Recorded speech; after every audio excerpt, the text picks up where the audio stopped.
ও ওখান থেকে কান্না করতেছে, আমি এখান থেকে কান্না করতেছি, মানে কেউ কাউকে যে সান্ত্বনা দেব সেই ধরনের বাসা আমাদের নেই। পরবর্তীতে ভাইয়া ও বললো যে আমার বাচ্চাকে আর 1 সেকেন্ডও সেখানে রাখবে না, আর আমার বাচ্চার সাথে কি হয়েছে তুমি এখন কোনো কিছু বলিও না, বললে ওরা আর আমার বাচ্চাকে দিবে না। আমার মানে ফানি কেস, রেপ ফিজিক্যালি হচ্ছে না, রেপ কিন্তু পুরো জীবনটাকে করা হচ্ছে। This is a very important thing. এই ব্যাপারে আমার মনে হয় যেটা, যে এই ভিডিওটা তো সবাই দেখবেন, আমি ওই এলাকার থানার যিনি ওসি আছেন তাকে বিনীতভাবে অনুরোধ করতে চাই, ভাই এটা এই বাচ্চাদের যাতে লেখাপড়া নিশ্চিতভাবে হয় সেজন্য এই পরিবারটাকে আপনি সহযোগিতা দেন। এটা আইনের কাছে, আইন কি রায় দেবে না দেবে সেটা পরের ব্যাপার। এই যে ব্যক্তিটির বিরুদ্ধে অভিযোগ আনা হয়েছে, বাচ্চাকে কোরআনে হাফেজ বানায় একটা আদর্শ মানুষ হিসাবে গড়ানোর জন্য চেষ্টা করছি, যাতে আমার মৃত্যুর পরে আমার জানাজার নামাজটা ও পড়াইতে পারে এবং ও 10 জনের ইমামতি করতে পারে, ওর পিছনে 10 জন মানুষ নামাজ পড়তে পারে, সেই উদ্দেশ্য থেকে দেওয়া। তো ওর বাবার ইচ্ছা ছিল শহরে এনে বাচ্চাদেরকে মানুষ করা। আমাদের এখানে নিজস্ব একটা অ্যাপার্টমেন্ট আছে, তো আমরা এখানে আসছি বাচ্চাকে ভালো একটা মাদ্রাসায়। শহর মানে কোথায়? চট্টগ্রাম, জি চট্টগ্রামে। তো সেখানে আমাদের বাসার পাশেই একই হাউজিংয়ে ওই মাদ্রাসাটা। তো মাদ্রাসা প্রাথমিকভাবে দেখতে ভালোই লাগছে, অন্য কিছু যাচাই বাছাই করি নেই ওদের কি আছে না আছে। তো যখন বাচ্চাকে দিছি ওনাদেরকে আবদার করছিলাম যে যেহেতু একই হাউজিংয়ে আমি নিয়ে এনে মানে বাসায় রেখে পড়াবো। তো ওনারা বললো যে না, বাসায় রেখে পড়াইলে বাচ্চা পড়া হয় না। যেমন ওনারা এখানে কিছু কারণ দেখাইছে, সেটা হচ্ছে যে তাহাজ্জুদের নামাজটা পড়তে পারবে না, তাহাজ্জুদের নামাজের পরে যেই জিকিরটা হয়, যেই দোয়াটা হয় সেটাও অংশগ্রহণ করতে পারবে না, ফজরের পরে যেই না মানে ওদের যেই তালিমটা হয় বা যে পড়ানোটা হয় সেটাও মিস করবে। বাসায় থাকলে দুষ্টামিটা বেশি শিখবে বা ইলেকট্রনিক্স মিডিয়াগুলা বা ফোন টোন এগুলো দেখলে পড়ার প্রতি ওর মনোযোগ নষ্ট হয়ে যাবে। তো ওনাদের কথায় সন্তুষ্ট হয়ে আমার এই 7 বছরের বাচ্চাকে আমি মাদ্রাসায় রাখছি। বোর্ডিং 7 বছর বয়সে আপনি মাদ্রাসায় দেন? এটা তো আরো অনেক ছোটবেলায় দেয় আমি যতটুকু জানি। ওকে 2018 সালের 1 জানুয়ারিতে ভর্তি করেছি। আচ্ছা, তো এর আগে কি ও বাংলা মিডিয়ামে পড়তো? জি না, ওর আগে ও অন্য একটা মাদ্রাসা পড়তো, নুরানি বিভাগে পড়তো। মানে ওখানে হচ্ছে ওই যাওয়া আসা করে পড়তো। আচ্ছা, ওখানে হেফজো ছিল না? না, ওখানে হেফজো ছিল না, ওখানে বাংলা মিডিয়ামটার মতোই ছিল। তো এখানে দেওয়ার পরে বাচ্চা পড়তেছে, মোটামুটি ভালোই লাগতেছে। প্রায় 1.5 বছর হয়ে গেছে, বাচ্চার সব কিছু ঠিক ছিল, আমরা সন্তুষ্ট ছিলাম দেখে আমি আমার আরেকটা বাচ্চা সেখানে সেই মাদ্রাসায় ভর্তি করছি। আচ্ছা, ওর বয়স কত? আমার মেজো বাচ্চার বয়স মানে ওকেও নুরানিতে ভর্তি করছি আর কি, প্লে বিভাগে। তো ভালোই চলতেছে, কিন্তু হঠাৎ করে লক্ষ্য করলাম অনেকগুলো অনিয়ম। যেমন বাচ্চাকে যখন পড়ানোর কথা হয়েছে তখন বলছে বাংলা মিডিয়ামটা ওনারা পড়াবে।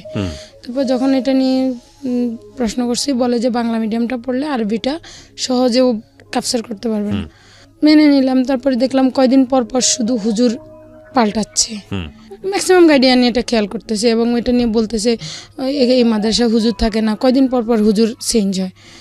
এটা নিয়ে যখন কর্তৃপক্ষের সাথে গার্ডিয়ানরা আলাপ করছে, কর্তৃপক্ষ বলে যে বাচ্চাদের সুবিধার জন্য আপনাদের বাচ্চার স্বার্থেই আমরা হুজুর পাল্টাচ্ছি। না, সেটা করতেই পারে প্রতিষ্ঠান, সেটা সমস্যা নেই। তো ওইটা কোনো ইয়ে না। পরে একটা হুজুর দেখলাম নিয়োগ দিল, ওর বয়স হচ্ছে তখন সম্ভবত 19 কি 20 এরকম। চলতেছে, পড়াইতেছে, ছোট মানুষ, ওই হুজুরটাও ছোট।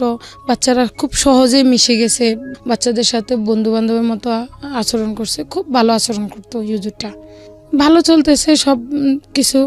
হঠাৎ করে বাচ্চা দেখি খুব অ্যাবনর্মাল আচরণ শুরু করছে।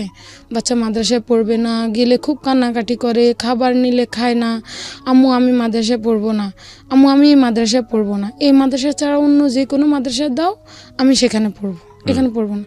বাবা কি সমস্যা বলো, বলে না, না বলে শুধু মেজাজ দেখায়, শুধু কান্না করে। ওর বাবাকে ধরছে, বাবা তুমি আম্মুকে একটু বুঝাও, আমি এই মাদ্রাসায় পড়বো না, অন্য যে কোনো মাদ্রাসায় দাও, বাবা পড়বো। তো ওর বাবার সাথে আলাপ করছে, আর ওর বাবা বলতেছে যে কি করা যায়, জানো কি জন্য এরকম করে। তো জানার চেষ্টা করছি, ও কিছু বলে নাই। না বলাতে ওকে বুঝাইছি যে বাবা এটা আমাদের হাউজিংয়ে, আর আমার যেহেতু আরও 2টা ছোট বাচ্চা আছে, ওই বাচ্চাগুলোকেও আমাকে দেখতে হয়, আমার হাজব্যান্ড যেহেতু দেশের বাইরে।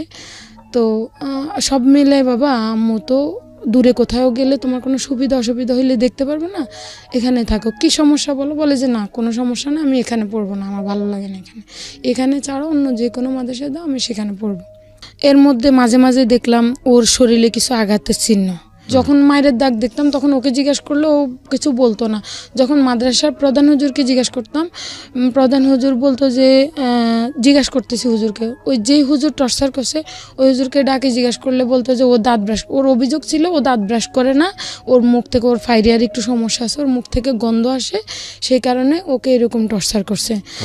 তো এরপরে যখন হুজুরকে জিজ্ঞেস করতাম বলতাম, হুজুররা বলতো যে ধর্মের দোহাই দিয়ে যে মুসলমান এক মুসলমান আরেক মুসলমানের পাপ মানে অন্যায়টা লুকাইলে ভালো। আর আমরা যখন পড়ালেখা করছি তখন আমরা এর থেকে বেশি অত্যাচার সহ্য করে আমরা হাফেজ হয়েছি। অত্যাচার সহ্য না করলে সাকসেস হওয়া যায় না। কিন্তু ওকে আপনি জিজ্ঞেস করতেন না যে বাবা কে মেরেছে, কেন মেরেছে? করতাম। তো ও তো ওই যে হুজুর ওকে বিভিন্ন ভয়ভীত, পরবর্তীতে এখন জানছি ও কিছু বলতো না, কিছু বলতো না। এগুলো একটু নোট করেন, কারণ আমি অনুষ্ঠানটাকে আজ কেমনভাবে প্রেজেন্ট করছি যাতে করে বাচ্চারাই অনুষ্ঠানটা দেখতে পারে, এবং প্রত্যেকটা বাচ্চারই অনুষ্ঠানটা দেখা উচিত, কারণ তোমাদের এখানে একটা অনেক বড় ভূমিকা আছে, সেটা আমি একেবারে অনুষ্ঠানের শেষে গিয়ে বলবো। হ্যাঁ, তো ওকে যখন এগুলো বলতাম ও কিচ্ছুই বলতো না, ও শুধু কান্না করতো আর আম্মু আমি মাদ্রাসায় পড়বো না, আমাকে অন্য যে কোনো মাদ্রাসায় দাও, আম্মু সেখানে পড়বো। চোখের যেটা আমি দেখতে পাচ্ছি এরকম টানা, এটা কি দিয়ে মেরেছে? বেত দিয়ে। বেত দিয়ে? জি। বেত দিয়ে চোখে মারতো? জি না, বেতটা মেরেছিল। মানে এরকম ভাবে ঢিল দিয়েছিল? জি। সেটা এসে তোমার চোখে লেগেছে? জি। ভয়ঙ্কর অবস্থা। এটা থেকে আমার বাচ্চার চোখটা নষ্ট হয়ে যেত। হ্যাঁ, ডেফিনেটলি। এবং এটা একেবারে, এটা যদি ইচ্ছাকৃত না হয় তাহলে এই পজিশনে এই আঘাতটা পড়ে না। শুক্রবারে যখন ওর জামা কাপড়, নোংরা জামা কাপড়গুলো আনতে যাইতাম, হুজুর বলতো যে আমি ধুয়ে দিছি। বেশ কয়েকদিন শোনার পরে আমি বললাম যে আপনি যে ওর জামা কাপড় ধোন, এটা তো আপনার কাজ না, আপনি তো ওস্তাদ। আমার জানা মতে শিক্ষক গুরুর মর্যাদায় আমি যেই জিনিসটা পড়ছি সেটা হচ্ছে যে ছাত্র শিক্ষকের কাজ করে, ছাত্র শিক্ষকের খেজমত করে, কিন্তু শিক্ষক কখনো আমি দেখি নাই যে ছাত্রের জামা কাপড় ধুয়ে দেয়। আপনি এটা করবেন না। তো উনি বলে যে সমস্যা নাই, ও যখন ওরকে আমি গা ডলি গোসল করাই দিই, তো তখন আমি আমার জামা কাপড়ের সাথে ওর জামা কাপড় ধুয়ে দিই। পরবর্তীতে যখন এটা নিয়ে আমি আপত্তি করছি, তো যখন আমি জামা কাপড় পরবর্তীতে ধুইতে যাইতাম, ওর পোটা পোটা ছিটা ছিটা কিছু রক্তের দাগ দিতাম পায়জামার মধ্যে, পরনের যে পায়জামাটা ছিল সেটার মধ্যে। যখন ওকে এই ব্যাপারে জিজ্ঞাসা করতাম, আমি তো মা, আমি তো আমার বাচ্চার সাথে সব কিছু খোলামেলা বলতে পারি না, তো ওকে যখন জিজ্ঞেস করতাম ও বলতো যে আম্মু রক্তের দাগ সম্পর্কে জিজ্ঞেস করলে ও বলতো যে আমার পায়খানার রাস্তা চুলকায়, সেখান থেকে এরকম হয়। তো মনে করতাম যে কৃমির সমস্যা, কৃমির ওষুধ খাওয়াইতাম।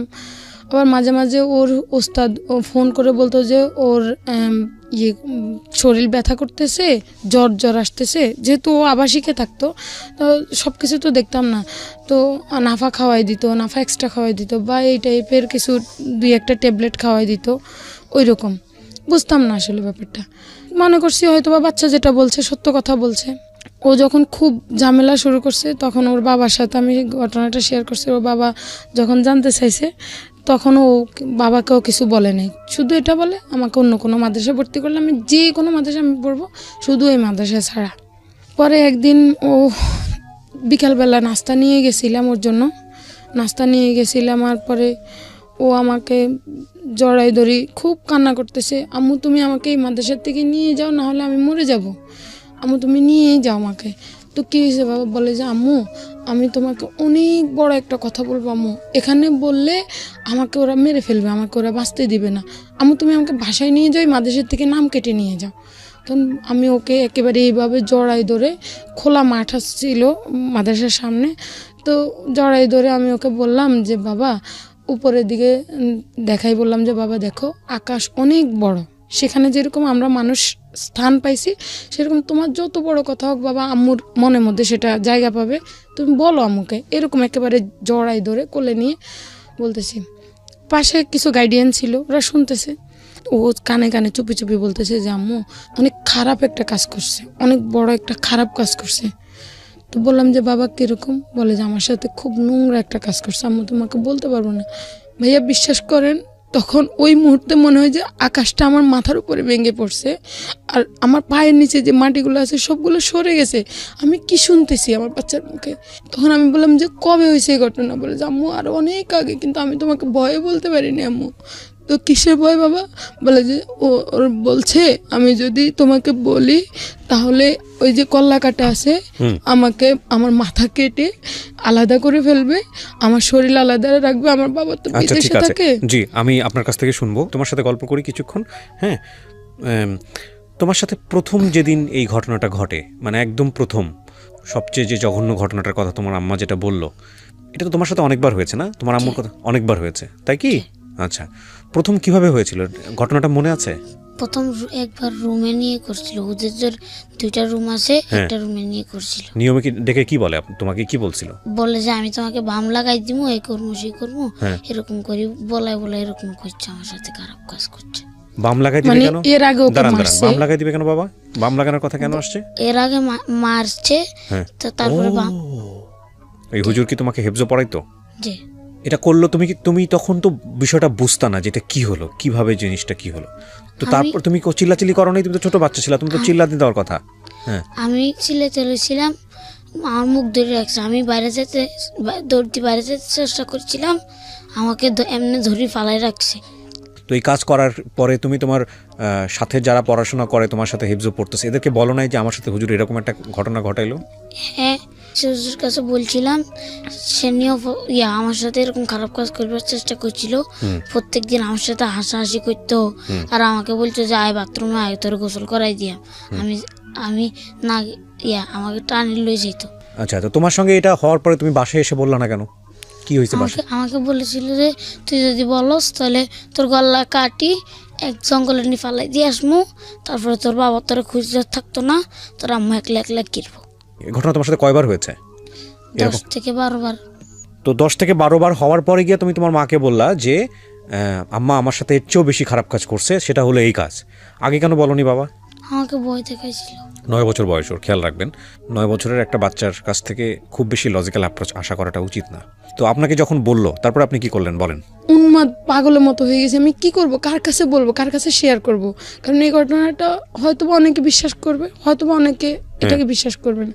আমি পাগলের মতো হয়ে গেছি। পরে ওর বাবা ফোন দিছে, আর ওর বাবাকে যখন কান্না শুনছে বললো যে কি জন্য কান্না করো।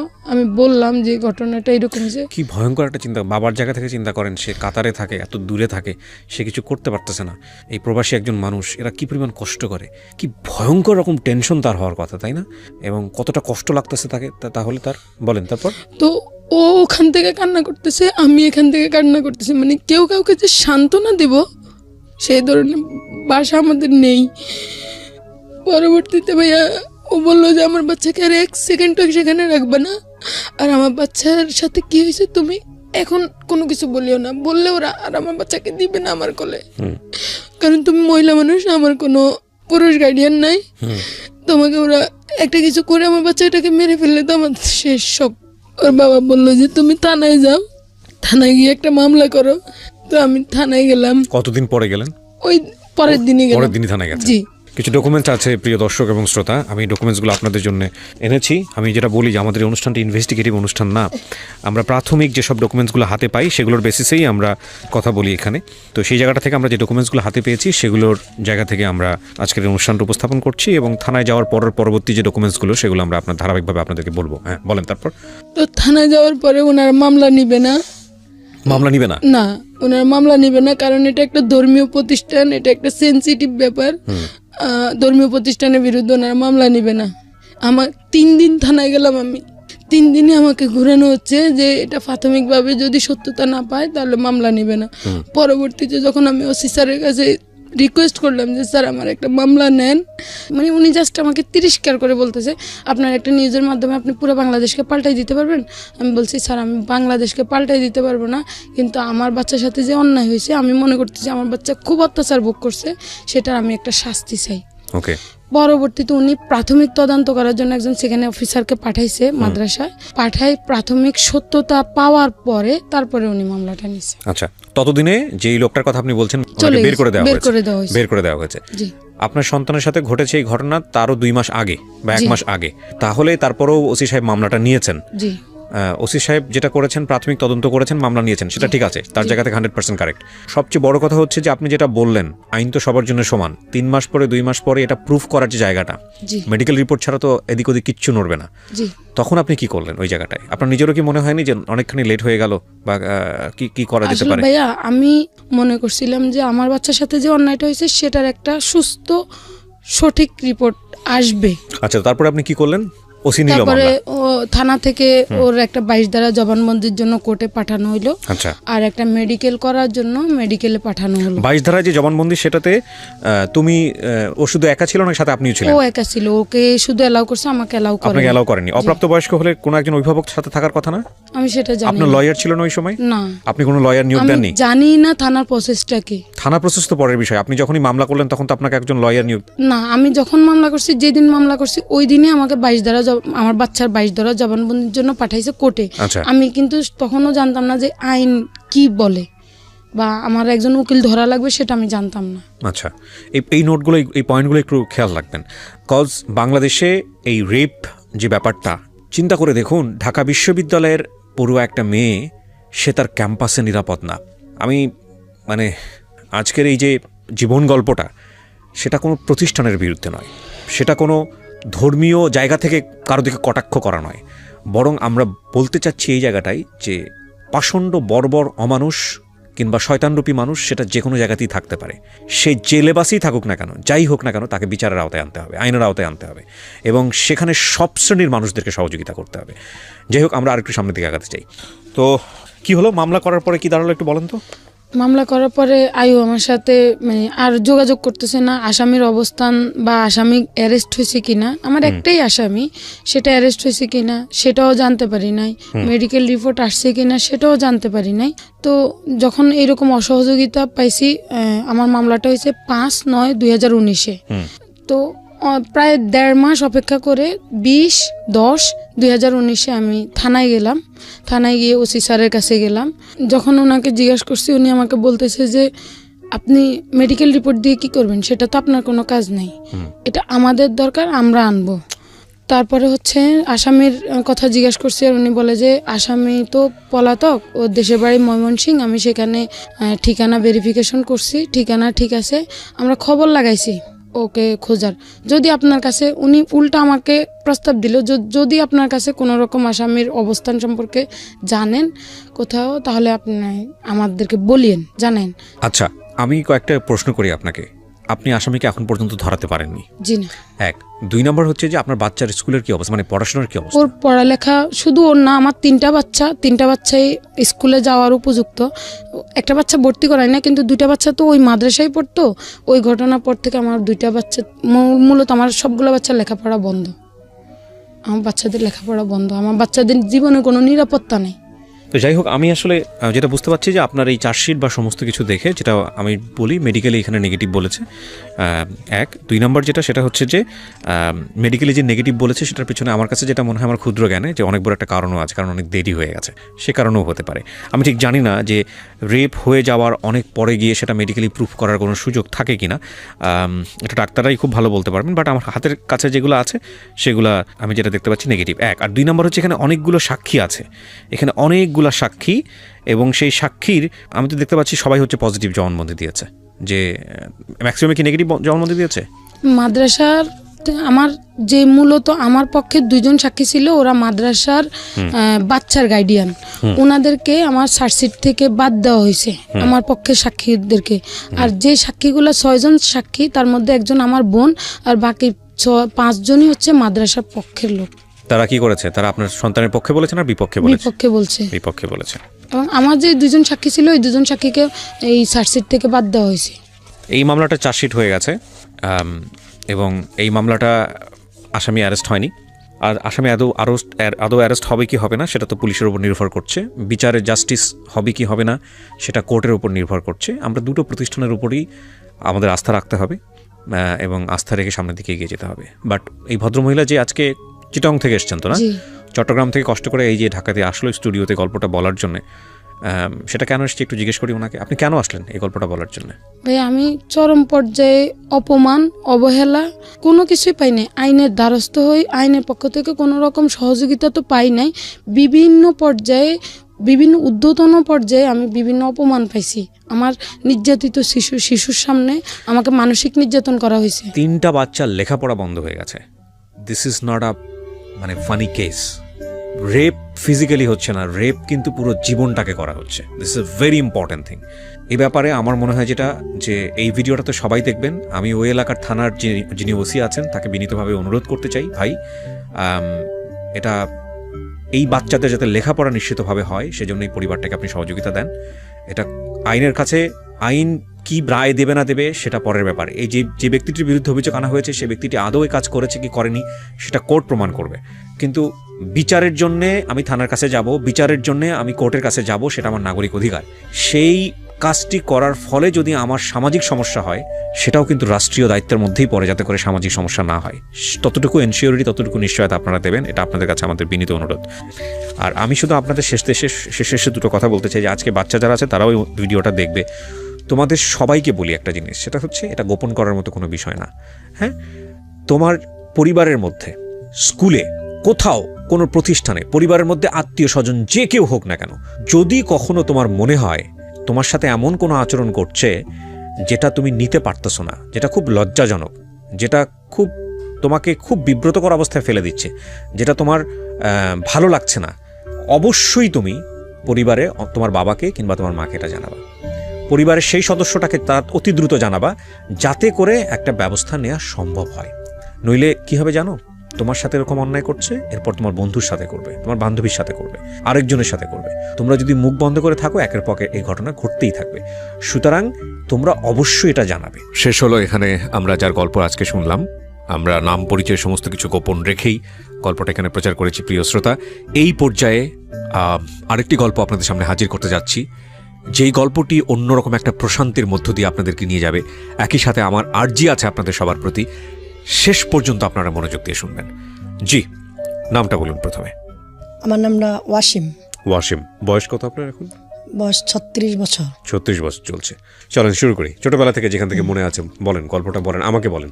আমি যখন নাকি হইলাম, আমার আব্বা ভালো সুস্থ। তারপর আমার 2 বছর পর আরেকটা ভাই হয়েছে, তারপরও সুস্থ। ভাইটা হওয়ার আমার বছরখানি হইলো, তখন আমার আব্বা অসুস্থ হয়ে গেল, মানে ঠিক মতন কাজ করতে পারে না। কি করতো আপনার বাবা? আমার আব্বা ওই তাঁতের কাজ করতো। আপনার জন্ম জেলা কোথায়? আমার জেলা নারায়ণগঞ্জ, থানা 2500। 2500, এখানেই আপনার আদি স্থানীয়? আমার দাদা বাবার বাড়ি ওইখানেই। আচ্ছা আচ্ছা, তাঁতের কাজ করতো আপনার বাবা, তাঁতি ছিলেন? তাঁতি ছিলেন। তখন উনি অসুখ আরম্ভ হয়ে যায়, তখন উনি কাজ করতে পারে না। আমার বয়স 3, আমার বাইরের বয়স 1। তারপর দুজন, বাপ মা 2জন, আমরা ভাই 2জন, 4জন। এখন আব্বা কাজ করতে পারে না, কি করব? তারপর আমার আম্মা মানুষের বাড়িতে কাজ করে। দিন যাবত এমনি এমনি এমনি এমনি কাটতেছে, মানুষের বাড়িতে কাজ করে। কাজ করার পরে মনে করেন সারাদিন মানুষের এই ধান ভাড়া বাঁধে না, ওই ধান ভাড়া বাঁধা রাত্রে 2 গা ভাত আনে বা 2 গা চাউল দেয়, ওটাই নিয়ে আমাদের খায়। তখন মানে আপনার বাবা ঘরে বসে পড়া, মানে একদিন কাজ করলে উনি আর করতেই পারে না, একদিন কাজ করলে ওনার অসুস্থ আর বেশি বাইরে যায়। তারপরে মা বলে, থাক আপনার কাজ করেন না। আমি যেহেতু আমার জানো তো বালা, মানুষের বাড়িতে কাজ করেই আমি আপনার ফলাই তালার মাল সে নইব, আমার আর তো অভাব থাকবে না। তখন মানে ছেলে দুটো বড় হবে, আমার তখন আর অভাব থাকবে না, আমি মানুষের বাড়িতে কাজ করে আমি আপনারা খাবো, ছেলে দুটো দিয়ে আল্লাহকে মানুষ করা জানি, আল্লাহ বাসা রাখলি চল, এটা আমার মা বললো। তারপরে এরকম ভাবে চলতেছে। তখন আমার আস্তে মানুষ 5 বছরের মানুষ স্কুলে যায়, তখন আমি স্কুলে যাওয়ার চিন্তা ভাবনা, মানে যাইতাম, দেখুন যাইতে পারতাম না। যাইতাম স্কুলে গেলে আপনার মানুষ ওই অন্য ব্লগের পোলাবাইতে হারাত, ওই টাইমে তো 1 টাকা 2 টাকা অনেক দাম ছিল, ওদের বাপায় 2টা টাকা দিত। তা আমি মনে করেন যে ওই টাইমে তো বাপায় দিতে পারে নাই, মায়ের মানুষের জায়গায় কাজ করছে, একটা পোলাপাইতে পিন্দা ওই যে পুরান হাফ প্যান্ট শার্ট থাকে না, প্যান্ট, ওগুলা দিয়ে দিতে আমি ওগুলা পিনতাম। মানে মায় কাজ করে খাওয়াবো না, আমাদেরকে জামা কাপড় পিন্দাতে পারে না। তখন স্কুলে প্রায় সপ্তাহখানি গেছি, তখন মানুষে মারে, ফোলা বাইতে মারে, তো মারে আমি বাইতে কই মা মানুষে না ফোলা বাইতে না আমার মারে, তখন বাবা আমার তো মারবে, আমরা মানুষের কাজ করে খাই, তোরা কি হ্যাঁ যোগ্য, একটা যোগ্য হিসেবে থাকলে মানুষের তোরা ঘিন্না তোরে মারবই। মা গেল তো স্কুলে যাইস, তারপর আমি নিজের কাছে ওইটা আমার একটা ঘিন লাগছে। আজকে আমার বাপ অসুস্থ দেখিয়া মায়ের মানুষের কাজ করে দেখে তো আমার হারা মায়েরা বইকে স্বার্থ পারে। আজকে তো তোমার স্বাবলম্বন থাকতো তাহলে তো আমার মারতেও পারতো না, গালি দিতেও পারতো না। তখন স্কুলে আমি আর যাই না, বই মা জায়গা বাড়িতে কাজ করে হ্যাঁ মার লগে হয়ে গিয়া ও একবার বসে থাকি, তো মা সারাদিন কাজ করে আবার আইসা পড়ি। জন্য আমার 7 বছর বয়স হইলো। 7 বছর বয়স হইলো বলে তো একটু উঠতে নিয়ে সাবল্য করছি। তখন মায়ের বললাম মা তুমি তো বহুত কষ্ট করতেছো, এত কষ্ট মানুষ দেখি না করতে, আমি কথা কিছু কিছু বুঝি। তখন তুই কী করতেছ? আমি এখানে কাজ যাবো গা, কী কাজ? আমি এই 2-3টা গরু সরু ফালমু বা নিজের পেটটা চললো, তো তোমার এত কষ্ট রকম করতে হইব। এবার আমি ছোটোবেলাতে অনেক মানে ভালো মানে বুঝ দিতাম, কষ্ট করে বুঝ দিতাম। তখন মায়ের না রে বাবা যাইস না, আমি দরকার বিক্রি করে খাওয়ামো, কিন্তু মানুষের বাড়ি কাজ আমি করি, বুঝি, কত কথা কয়। তারপরে মার অবাধ্যই আমি কাজে গেছি। ওইখানে গিয়া প্রথম গিয়া দিই 3টা গরু। কার বাড়িতে গেলেন কাজে? আমাদের পাশের এক ফুফুর বাড়িতে। মানে কোন ক্লাসে পড়তেন ওই সময় আপনি? ওই যে মানে পড়ি না, ওগুলো আমি ক্লাস 1-এ সুডুয়ান না, আগে সুডান ছিল, আচ্ছা সুডান পরে 1-এ ভর্তি হয়। ওইটা মাত্র গেছি, ওদের সাথে আসতাম যাইতাম। আচ্ছা আচ্ছা, ঠিক আছে, ওদের বাড়িতে গেলাম।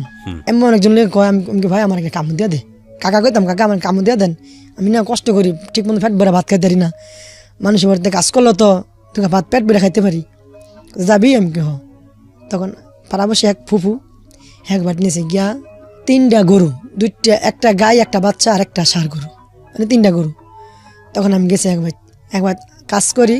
যখন আমি কাজ করি ভালো ভালো কাজ করি, তখন ওরা গরু আর 2টা আনছে, আর 2টা গরু আনছে, 5টা গরু। একদিন আমি সহেদে গরু লয়ে গেছি, গরু যাওয়ার পর একটা গরু আপনার কোরসা দিয়ে সুইটাইতে গিয়া কই যে গেছে, আমি তো আমার ছোটো, আমি কোনো বুঝতে পারি নাই।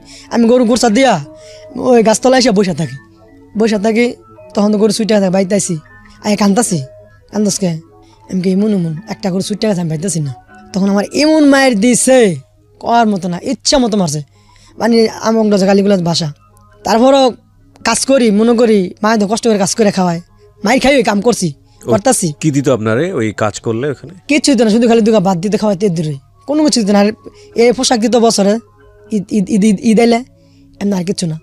তখন আপনার তারপরও যাই না। তারা 5টা গরু আনার পরে আমার বললো কয় তুই এক কাম করি, গরু তো 5টা, প্রতিদিন সকালে ঘুমে তুইটে গিয়া 1 বস্তা ঘাস কাটবি। এই গল্পটা শুরু হয়ে গেছে। এখানে শুধু একটা কথা বলি, মানে আমার যদি সুযোগ থাকতো, মানে আমার যদি এরকম হতো যে না আমার হাতে এটা আছে, তাহলে আজকের এই গল্পটা পরিবারের সব বড় ছেলেদেরকে আমি শোনাতে বাধ্য করতাম। ইনফ্যাক্ট মানে যদি আমার হাতে সুযোগ থাকতো, তাহলে আপনি বুঝতেই পারছেন এই গল্পের ইম্পর্টেন্সটা কতটুকু। মানে সব সন্তানদেরকে আমি বাধ্য করতাম এই গল্পটা শোনার জন্য।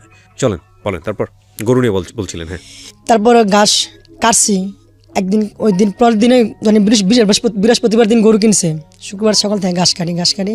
একদিন রাতে এমন জ্বর, তো ঘাস তো কোনো সময় কাটি নাই, 1 বছর যাবত গেল গা, 3টা গরু ফেলছি। 1 বছর পরে গিয়া 2টা গরু বাড়াইলো, তো ঘাস কাটার পরে এমন জ্বর আইছে রাত্রে, আপনার ভোর রাত্রে ওরা লাগে, ওইটা গরুর গোয়াল ঘর এগুলি পরিষ্কার করানো লাগে, গোবরটা ফালাইয়া পরিষ্কার গরু মূল বাইরে পানি খাওয়ানো লাগে। তো ওই দিন উঠতে পারি না, ওই দিন অনেক মারধর করছে, জানতাম বাসা। তখন আমি বললাম দেখেন আজকে গরিব হয়েছি, পেটের দায়, কিন্তু আপনার যদি আমার বাচ্চা এরকম যদি অত্যাচার করেন তাহলে আপনাকে আল্লাহ সইবে না।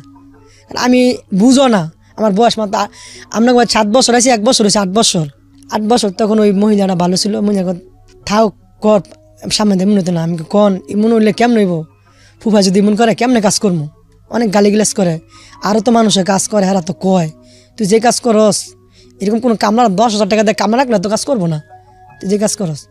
আমি ভাই কী করবো, গরিব বেশি তো কাজ করে খাইতে হইব। যদি আজকে বাপে সুস্থ থাকতো তাহলে তো আমার ইমান পরিশ্রম করতে হইতো না, মার বাসা বাড়িতে কাজ করতে হইতো না। তাই এইটা বুঝা ভাই আমি কাজ করতেছি না, কয় কিয়া। তখন আরও ঘিন মারে, এবার আরেক জায়গায় কাজ নাই, ওখানে দেখিয়া আমি কেন শিরপত্র মাইছি এখনই থাই। তারপর পরে প্রতিদিন সকালে ঘাস কেটে পানি খাদা বইরা পানি দেওয়া লাগে। আবার কয় প্রতিদিন সন্ধ্যাবেলা গরু আইন না, আশেপাশে যে বাড়ি আছে করতে ফ্যান বাতের মার তোকে আইন না গরু খাদার মাঝে রাখতে হয়। যাক এডিও করি, এডি করার পরে তারপরে রয়েছি এত কিছু পরে রয়েছি। তারপরে একটা মেয়ে হয়েছিল, মেয়ে হয়েছে তখন মেয়ে দে হওয়ার পরে আপনার এই প্রস্রাব করে পায়খানা করে যে ডোমা সোমাগুলি ওরই দোস্ত আমার দোয়াইতো, তখন আমি আর সহ্য করতে পারলাম না। এমনি এমনি আরও বছর দিক গেল গা, তখন আমি আর সহ্য করতে পারি না। তখন আমি বাইতালাম, মা আমি কাজ করি দুঃখ নাই, কিন্তু লাস্টে আমার হ্যাঁ করে দেহারা আমারে এই যে একটা মাই হয়েছে হ্যাঁ মাইয়ার প্রস্রাব পায়খানার ডোমাটা আমি আমার পুষ্কুনি থেকে দোয়া নাই শীতের মধ্যে। তখন মাইকো লাইফর তখন কয়েছে 3 বছর থাকলে আমার কিছু টাকা দিব, ওই জন্য কাজ করে ওই জন্য কাজ করে গেলাম। কোথাও 5,000 টাকা দিব মনে 3 বছর কাজ করলে আমি 5 টাকা মনে অনেক কিছু করণ যায় ওই টাইমে। তখন 3 বছর শেষ করে আইছি বাড়িতে, আইসি মার কাছে বইলা আই পড়ছি। তখন আসছি আমাদের মসজিদের এক ইমাম সাহেব, ওনার বাড়ি বরিশাল। তো কান্তাছি বাড়িতে কান্তাছি, তখন উনি আমাকে বাড়িতে যায় পাশে মসজিদ আর কি, কিরে আসিম কান্দসকে। তখন মাকে হুজুর ইমন ইমন হ্যাঁ না করে তো কাম না করছে কামদের তো হ্যাঁ কাছে গেছে, গরু ভালো লাগে কাছে গেছে আর ফুফু গোবাইত ও সেই বাড়ি আর ফুফু গোবাইত কাছে গেছে। তখন কি কয় না অনেক অত্যাচার করতেছে হ্যাঁ রে এখানে থাকবো না। তখন হুজুরে বললো আসিম তুই এক কাজ কর, তুই আমার লগে ল। তখন মাইক না পোলা থাকতে পারতো না। তখন আমি তোমাকে সারা হইতে আমি থাকি 3 বছর থাকিয়েছি, তখন 10 বছর হয়ে গেছে থাকতাম না কে।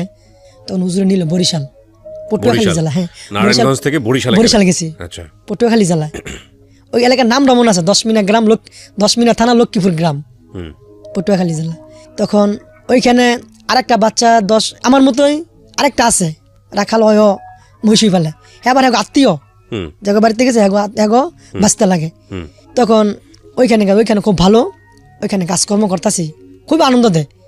মানে হুজুরে যেমনি বলে দিয়েছে আর ঠিক এরকমভাবে আমার আদর স্নেহ করে। তো হ্যাঁ বেশি কোনো কাজ নাই, ওখানে খুব খাওয়ায় ভালো পিন্দায় ভালো। ওরা আবার বছরে 2,500 টাকা করে দিত, প্রতি বছর 2,500 টাকা, খাওয়া দাওয়া কাপড় বানানো সব ওরাই দিত।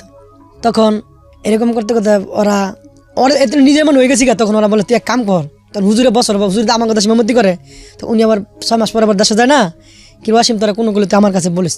আমি না হুজুর ওরা আমার অনেক ভালো করে, অনেক কি করে। কিন্তু কাজ করি সকালে আপনার নাস্তা খাইয়ে যাই, দুপুরে ভাত নিয়ে যাই, এই চরের মধ্যে মোষ নিয়ে যাই 13-12টা মোষ 2 মানুষেরাই। তো মোষের পিছিয়ে তো ঘোরা লাগে না, মোষ থুইয়া বা খালে নামিয়া থাকে নদীর ধারে নামিয়া থাকে আমরা বসে থাকি। আবার একটা বিকাল টাইমে আসরের পর আবার সুন্দর বাইতে পারি, মানে মোষ চড়াতে না। হ্যাঁ মোষ চড়াতাম, বরিশাল গিয়ে মোষ রাখতাম। তখন ওইখানে আবার গরু গোয়াল করে বাইন্দা সুন্দর রাতে আরামসে ঘুমাইতাম। ওইখানে দিন যেমন করছে ভালো 7 বছর। তখন এর মধ্যে একজনে বললো তুই আমার দেশ থেকে তুই যাবি না। আমি কি আজীবন কি আমার দেশ থাকতে পারবো? আমার বাড়ি হলো ঢাকা ডিস্ট্রিক্ট, তা আমি কি থাকতে পারবো? কয় না তোরা তুই কাজকর্ম করছো ভালো। আমি দেখেন আমি এমন একটা নিজের আত্মীয়র বাড়িতে কাজ করছি, আমাদের দেশে এত অত্যাচার করতো মুখের বাসা নাই, ঠিক মতো খাওয়ানো দেয় নাই। আর আপনারা আমাদের কোনো দেশের না, কোনো রক্তের না, কোনো কিচ্ছু না, আপনারা আমার এত এত আপন করে নিলেন আমার কাছে, এটা আমি আলহামদুলিল্লাহ। আমি বলতেছি ওরা কয় তা আছে তো তাই দেশ না। তখন 7 বছর কেটে গেল ওইখানেই, বছরে আমাদের হুজুরে যায়, হুজুরের থেকে টাকা আমি দিয়ে আমি আইও নাই বাইতে আই না। আমি 7 বছর একদিন খেলাইছিলাম, একদিন আসছি। তখন 7 বছর লাস্ট পরে বাড়ি থেকে খবর গেছে আমার ভাইটা ছোট যে ভাইটার ওর আপনার ক্যান্সার হয়েছে। হুজুরে খবর করছে, হুজুরে গেছে কাসিম তোর ভাইতে ক্যান্সার হয়েছে তুই কী করবি? ও ভাইয়ের বয়স কত তখন? আমার ভাইটার বয়স তখন আমার হলো 17, ওর হলো গিয়া 14 বছর। আচ্ছা তখন গিয়া 2003 সালে হ্যাঁ এটা ওর এই ক্যান্সারটা হয়েছে, ওকে 2003 সালে। তখন আমি তারপরে আমি হুজুর আপনার লগে আমি যাবো, তার হুজুর আমার নিয়ে এলো। ওরা করছে কি আমার প্রায় টাকা দিও, মানে বছর 8,000 টাকা দিও, এর মধ্যে আর আমার ওই কথা শুই না 5,000 টাকা বেশি দিয়ে দিছে। কসিম যাও। আপনার ভাই কি করতো এই সময়?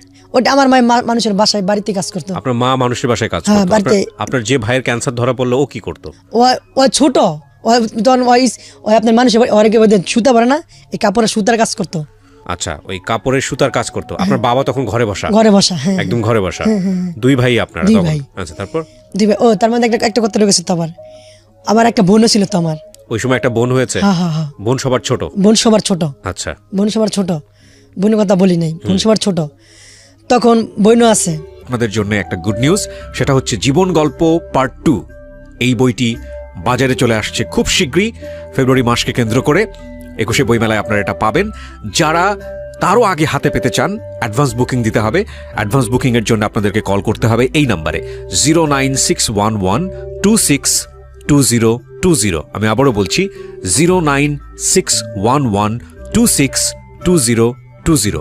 বইটির মূল্য ধরা হয়েছে সর্বসাকুল্যে 200 টাকা, এবং এবারের বইয়ের স্পেশালিটি হচ্ছে এই গল্পে কিছু এই বইয়ে কিছু গল্প থাকবে যে গল্পগুলো রেডিওতে প্রচার করা হয়নি বা কখনোই হবে না। সো গ্র্যাব ইট। যারা অগ্রিম অর্ডার দেবেন তাদের কাছে বইটা পৌঁছে যাবে খুব দ্রুত। তারপর আমি বাড়িতে আসলাম। বাড়িতে আসার পরে এখন কি করি, খালি টাকা লাগে। এখন কি করি, তার বাড়িতে আমার মাসে খানি গেছে গা। আমার বাপে অসুস্থ, বাপে এত অসুস্থ শরীর নিয়ে উনি কাজ করতে যায়। একদিন কাজ করলে 70 টাকা 80 টাকা করতে পারে। কাজ সুস্থ থাকলে 150 টাকা 200 টাকা কাজ করতে পারতো। এইভাবে কাজ করতো হাত লড়াইয়া। তখন আমি জামদানির কাজ করতো না, জামদানি না, তাহলে আরে তাঁতের শাড়ি, ওই যে নারায়ণগঞ্জে তো সবই জামদানি না, মার্কিন আচ্ছা, মার্কিন কাপড় আছে না, আগে হাত দিয়ে বানাইতো। আচ্ছা আচ্ছা, এমনি বানাইতো। ওকে। তারপরে কষ্ট দেখতেছে, ঠিক মতন মা কাজ করে, মানুষের বাড়িতে কাজ করতে করে, দিলে খাই না দিলে খাই না। তখন আমি কান্তাছি, এরকম বাড়ি পাশে বইয়া কান্তাছি। এটা 3 সালে ওর অসুখ, এটা আমি কান্তাছি। তখন বাড়িতে আমাদের একজনে ভাই কয়েছি, আমি ঢাকা রিক্সা চালাই, চল। কত সালে এটা? 2003 সালে। 2003 সালে, ওকে। তখন আপনার বয়স কত? তখন আমার বয়স 3 সালে বয়স হচ্ছে না আমার 22 বছর না, কয় বছর জানি না, আপনার 83 সালে জন্ম হয়েছে। 83 থেকে 2003, 20 বছর। হ্যাঁ 20 বছর, হ্যাঁ ঠিক আছে, 20 বছর। তখন আমার গোয়াসিম, তুই ঢাকা রিক্সা চালাতে পারবি? আমি হবে পারবো। তুই ঢাকা চিনস? আমি চিনি না তো। আমার মন যদি লয়ে দেন গাড়ি, তাহলে আমি যত দূর দেবে না, আমি দূরের মধ্যে চালামো, চালানোর দরকার নাই তো। তাই চায়। তারপর ঢাকা যাত্রাবাড়িতে নিয়ে এলো আমার ভাইয়ের। তখন বাড়িতে আসলাম, আসে ডাক্তারের কাছে নিলাম। ডাক্তারের কাছে নেওয়ার পর ডাক্তার এরকম আরাজার হসপিটাল নিলাম। তখন ডাক্তার বললো, তোমরা আর্থিক অবস্থা কেমন? স্যার, বাসার মানুষের বাসা বাড়িতে কাজ করে, আর আমি রাখালের কাজ করছি এত বছর যাবত, এখন বাড়িতে আছি, কেমনি কি করবা? তাহলে কাম করে রে, ঢাকা মেডিকেল নিয়ে ভর্তি করো। আচ্ছা, ঢাকা মেডিকেল নিয়ে ভর্তি করো। তখন ওইটা শুনে আমি কান্তাছি। কেন বলে, এক বাড়ির এক ভাই বললো, অসীম তুই ঢাকা যাবি? আমি কি রিক্সা চালাবি? ওই সময় বললি? আপনি কি জানতেন কিসের ক্যান্সার? হ্যাঁ, শরীরে কিসের ক্যান্সার হয়েছে? ক্যান্সার তো বিভিন্ন রকমের। ওর ব্রেন ক্যান্সার ছিল। আচ্ছা। তারপর আপনার ওইখানে রিক্সা চালাইয়া বাড়িতে প্রথম চালাইছি রিক্সা। চালানোর পরে জমা দিয়া আপনার 220 টাকা বাড়িতে নিছি। তো মা অনেক রিক্সা চালালেন? হ্যাঁ, প্রথম দিন রিক্সা চালাই। আপনার দলপুর যাত্রাবাদ সুতি খালপার, এতটুকুর ভিতরেই, অন্যখানে চিনি না, বাইরে না। তাই আমার দেয়া দিছে, এতটুকুই ঘুরবি, ওইখানে আই জায়গার চিন্তা করে বেশি যাইস না। তাই ঠিক আছে, ওইটুকুই চালাইতেছি। তারপর বাড়িতে লিয়ে গেলাম, পরে মেডিকেলে নেওয়া লাগবো বাইরে। তারপরে আমাদের আশেপাশে এক তালই, পাড়াপাশি তালই আছে না, তালই, উনি আবার ঢাকা থাকতো। উনি কয়, তাহলে অসীম লও, ঢাকা নিয়ে ভর্তি করি। আমি থাকবো কেন? তোমার মায় থাকবো। মায় থাকতো, আব্বা আমার এটা করবো কেটায়? মায় থাকবো, আব্বার অবস্থা কি হইব? ছোট বোনের অবস্থাটা কি হইব? মেডিকেল দেখান। ছোট বোনের তখন বয়স কত? খুব ছোট? হ্যাঁ, তখন বয়স 4 বছর। আচ্ছা, 4 বছর। তখন মায়ের কয়, তোর মার খাওয়া তো মেডিকেল দিয়ে চলবো, মেডিকেল দিবই, সরকারি মেডিকেল। তারপর আমি মেডিকেল ভর্তি করছি, আমার তাহলে না ভর্তি করছে, আমার সাথে নেই। ভর্তি করার পরে তারপর আমার মা থাকে, আমি করি কি, আমিও বাড়িতে যাই না। আর 2 একদিন পর যাই ঢাকা রিক্সা, সারাদিন রিক্সা চালাই। ওই এতটুর ভিতরেই রাত্রি গিয়া ঢাকা মেডিকেল বারিন্দার ভিতরে গিয়া একটা ইট দিয়া রাত্রি কাটাইলাই। তো বাড়িতে ভাড়া দিয়ে আবার যাবো, আওয়াজ 50 টাকা ভাড়া, 40 টাকা ভাড়া লাগে, 2500 যাত্রাবাড়ি থেকে। ওই টাইমে কম টাকা ভাড়া ছিল। তখন ডাক্তার বললো, তোমার ভাইয়ের অপারেশন করতে হবে। আমি বলি, স্যার তাইলে অপারেশন করবো? আমি তো কিছু বুঝি না। তাইলে যাই ভর্তি করছে, ওরে আনি। তারপর ওনারে থাকে, উনি আমার মুগ্ধা ছিল, ঢাকা মুগ্ধা উনি আসিল। তখন উনি কইছি, তাহলে এমন তো অপারেশন হইব, আমি কিছু বুঝি না, আমি একটু যাইতে হইব। তখন বললো, টাকা তো সরকারি, তো কিছু টাকা হলে বা করতে হইব। কিছু টাকা কমসে কম 70,000 টাকার মতো বা করতে হইব ওই টাইমে। তখন কি করি 70 টাকা কই ভাই কিচ্ছু কই না। মানুষের সাথে রিক্সা চালাই, তো মানুষের কাছে বলি, দুঃখ বলি, ভাই আপনাদের কাছে আমি ভাড়া যদি 10 টাকা বলি, আমার একটা অনেক কষ্টের মধ্যে আছি আমি, আমার ভাইটার যাবৎ এই অবস্থা, টাকার জন্য চিকিৎসা করতে পারি না। যদি মায়া লাগে ভাই, আমার আপনারা 10 টাকা ভাড়া যদি পারেন, 10 টাকা বেশি, নাহলে 5 টাকা গেলে আমার আপনারা বেশি দেওয়া সাহায্য করেন। আর নিজে ওই চোখে কোনো শরম লাগে না, নিজে বলতাম ওদের কাছে। তখন যার মায়া লাগছে তাই দিত, যার মায়া নাই তা দেয় নাই। দেখ এমনি আল্লাহ বাসালে 2 সপ্তাহ রইলাম। 3 সপ্তাহের মধ্যে মতো অপারেশন হবে। তখন অপারেশন না করলে বাঁচত না। এবং ডাক্তার ট্রিটমেন্ট করে রাখতেছে, ড্রেসিং করে রাখতেছে। অপারেশন করবো গেলাম। আমার দাদার থেকে আমার বাপে 2% জায়গা পাইছে।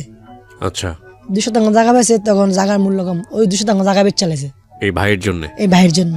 তখন শুধু একটা খালি ঘর ছিল, সন্তানের বাড়ি বেচা ওই টাকা আমাকে আমার তালুরা তৈরি রাখি আমাকে এই চিকিৎসা অপারেশন করলাম। অপারেশন করায়া আল্লাহর হুকুম হয় বাঁচবো, অথচ এই রোগের রুগী বাঁচানো সম্ভব না। ডাক্তার বলছে তোমাদের কপাল ভালো হয়, বাচ্চা গেছে। অপারেশন কোথায় হয়েছে? ঢাকা মেডিকেল। না কোন জায়গায়? শরীরের কোন জায়গায়? হ্যাঁ শরীরে কোন জায়গায়? শরীরে মাথার মধ্যে। মাথার মধ্যে অপারেশন করেছে? এখান থেকে মাথার মধ্যে। আচ্ছা আচ্ছা। এখান থেকে মাথার মধ্যে, এখান থেকে কোন গেল কোনো সময় যদি আসে এখান থেকে এখন তো ফারা, আচ্ছা মানে ভিতরে সব পয়সা গেছিল গা। আচ্ছা। তারপরে চিকিৎসা করলাম, 32 দিন এখানে রাখলাম। 32 দিন রাখার পরে এখন তো মায় থাকে মেডিকেল, আমিও থাকি বেশিরভাগ এখানে। বাড়ির শুনি দিনের দিন না খায় থাকে, দিনের দিন না খায় থাকে। কে না খায় থাকে? আমার বাপ, ওদের ছোট বোনরা না খায়। তখন করছে কি আমার বাড়ি আরেকজন একটা মামুর লাগে ফারাবসি আর কি, উকিল মামু। তখন হ্যাঁ করছে কি গ্রামের থেকে চাউল মানে যা পারছে উড়াই দিছে। হ্যাঁ উড়াই দেওয়ার রাত এমবে খাইয়ে চলছে। চলার পরে তারপর আমি বাড়িতে গেলাম, ঢাকার থেকে গেলাম। কেমন কয় এমন তো ঘরে 2 দিন ধরে রান্না নাই, তোর বোনে ছোটো মানুষ করতে করবো। এরপরে উড়াই মুড়াই দিছি। আমি কী করবেন 10 রুপি বার, আপনারা যদি সাহায্য করেন তাহলে আমার বিপদ না, যদি চান আপনারা তাহলে আমি বাইরে বাসে আনতারমো। তখন বাড়ির মানুষ কিছুটা হেল্প করছে। তখন আপনার বাড়িতে গেলাম, ওরা ছিট কেটে দিল, ছিট কাটা বাড়িতে নিলাম। তা বাড়িতে নিলাম ওষুধ, ওইখান থেকে ওষুধ লিখে দিছে। ওষুধ আর কেনার মতো আর কোনো ক্যাপাসিটি নেই। তখন এতই মানুষ খাওয়ামোই না, হ্যাঁ ওষুধে কিনবো, তখন কি করি? আপনি বড় ছেলে? আমি বড় ছেলে। তখন আমার মা ওই ঢাকা থেকে ওই কাজই আরম্ভ করছে। ওই এদের বাসায় আরো বেশি বেশি কাজ করে। তা মায়ের দেয় আমি আর কত গুলামো। এমনও সময় যায় 2 দিন পর পর নাইটও রিক্সা চালাই, দিনও রিক্সা চালাই। তখন এমন একটা সময় আপনার ওরা নেওয়ার পরে বাড়িতে 8 দিন পর ওই আমি আমার তো বলছি তুই বেশি দূরে দিস না। তখন আপনার মতিঝিল আমার একজন বললো মতিঝিল গেছে। মতিঝিল যাওয়ার পরে সন্ধ্যায় রাত্রে বাজে 8টা। হ্যাঁ আপনার ইয়ার থেকে উঠছে, যাত্রাবাড়ি থেকে উঠছে। অনেকখানি ঘুরে ঘুরে আমি চিনি না, আমি চিনাই না। তো ঠিক আমি চিনি না। তা গেলাম, যাওয়ার পরে বাড়া কথা আমি বাড়া যাই না, আমি নতুন তো আমি সুতি খালবার ডলপুর যাত্রাবাড়ি মেয়ে দূরে চিনি, এর বেশি মালিক নিষেধ দিছে। ওইখানে যাওয়ার পরে রাত্র বাজে 8টা, নিগুম রাস আপনার নিয়া আমাদের কানে থার বাদে মারছে। আজ মধ্যে কান্না আমি দেখতে পারি না, শুনতে পারি না। তারা মেয়েরা গাড়িটা ডিস্ক নিল গা। এই যে হিরোইন ছিল, এই যে সিন আছে মানে ঘুর দিয়া ফুস মারছে দেয় হাতের ওখানে। হ্যাঁ আছে, এই যে আছে। আচ্ছা তারপর তার গাড়ি নিল গা। আমি আসলাম, গ্যারেজে আসলাম, 10টা বাজে আছে। তখন লগেটা কি কয় কিরে ওয়াশিং মেশিন গায়ে না ব্যাপারটা কি কনা ওয়াশিং তাই নাই। তখন আমি গ্যারেজে কান্দাছি মনে মন। তখন এই গ্যারেজ হলো আমার ইচ্ছা মতো মায়ের কত গাড়ি বেচ চালাইছস হ্যাঁ নাগর বাগর, তো গাড়ি জরিমানা দিতে হইব। তার আমাদের বাড়ির যে লোক ভাই হ্যাঁ এরকম লোক না, হ্যাঁ জীবনটা শেষ করলে শুধু খালি কষ্ট করতে করতে। আর 7 বছর বয়স থেকে কষ্ট করতে আমরা দেখতেছি। হ্যাঁ গাড়িটা কোন কানে বেচবো, যদি চুরি করতো তাহলে রিক্সা চালাইতো না। আমি দেখেন না আমার কাটাইটাও বিশ্বাস করেন না। হিয়ার ভরে কয় না তুই করছি, আবার মারতে মারতে আমার দেখ ওই যে তার আছে না, তার একটা বাড়ি মারছে, আমি জানতে গেছি হ্যাঁ আমার কষ্ট দিছে সবাই। তখন কয় না তোকে বাদ যাম রিক্সা জরিমানা দেবো। তখন হ্যাঁ আপনারা আসেন, গ্রামের আছে যদি চুরি করে থাকে তাহলে জরিমানা দিব। বাড়ি যাওয়ার পর আমাদের ফ্যামিলির অবস্থা দেখিয়া ওই গ্যারেজের মালিক 2টা চক্কের পানি ছাইড়ে দিছে। পানি ছাইড়ে দেয় উনি নিজে আমার জরিমানা কোন সময় নিজের 2000 টাকা আমার ফ্যামিলিকে দিয়েছে। আমি হ্যাঁ অনেক মারছিও, মিশা কথা করলে আপনাই তা আল্লাহ যে মাপ না করে, হ্যাঁ যে মাপ না আল্লাহ মাপ করাতো না, কারণ আমি বুঝতে পারি নাই। তখন আর ঢাকা রিক্সা চালাই না, গ্রাম ওই রিক্সা লইছি। গ্রাম ওই রিক্সা চালাইতেছি। তখন আপনার আমার 22 বছর হইল। আমি আবারও বলছি, আমার যদি সেই সুযোগ থাকতো, আমি যদি বাধ্য করতে পারতাম, তাহলে আজকের এই ভিডিওটা আমি পরিবারের সমস্ত ছেলে মেয়েদেরকে দেখাতাম। কেন দেখাতাম সেটা আমি ভিডিও শেষে গিয়ে বলবো। বলেন প্লিজ। তখন 22 বছর যাবৎ মানুষ কয়, কিছু মানুষ বলে কি ওয়াসিম তোর জীবনটা কি আমি শেষ করে দিবি। তখন আমি বললাম দেখেন আমার বাবা অসুস্থ, ছোটোবেলাতে দেখতেছি, মায়ের মানুষের বাড়িতে কাজ করে খাওয়াইতেছে।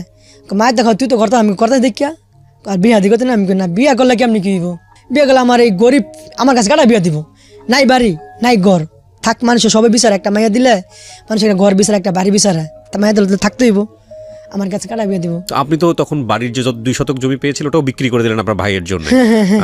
তখন থাকেন কোথায়? থাকেন ওই যে কাছে যার কাছে বাড়িটা বেচছি ওর কাছে একবার 11 থেকে বাড়ি আর আছে।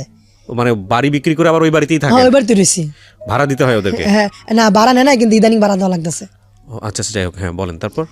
তখন ওরকম মুরব্বীরা বললো ওয়াসিম তুই বিয়া কর, তোর তো একটা ভবিষ্যৎ আছে।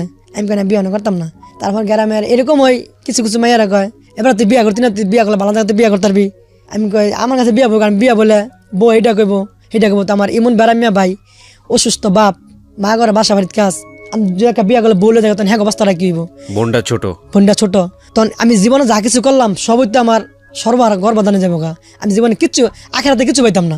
এখন যদি একটা বিয়া করে আমি বোর কাছে জায়গা বিয়া করবো, যদি আমার মতো যদি হয় এরকম ফ্যামিলির মেয়ে আমি বিয়া করবো। মানে গরিব হলে বিয়ে করবে। হ্যাঁ এটা মানে বলছি। ওর কথা হচ্ছে যে আমি যদি একটু আমার চেয়ে অবস্থাপন্ন কোনো পরিবারে বিয়ে করি তাহলে তো ওই মেয়ে আমাকে নিয়ে যাবে এই পরিবারের কাছ থেকে, তাহলে তো আমি আখেরাতে সমস্ত কিছু হারাই ফেললাম। ও কিন্তু লেখাপড়া করেনি, খেয়াল করার মতো জিনিসগুলা কারো কাছে শিখেও নি, সেরকম পরিবারও পায়নি। হ্যাঁ ওকে বলেন তারপর মাইকেল ওয়াসিম থাক তুই একটা বিয়া কর, আমাকে মা বিয়া করবো।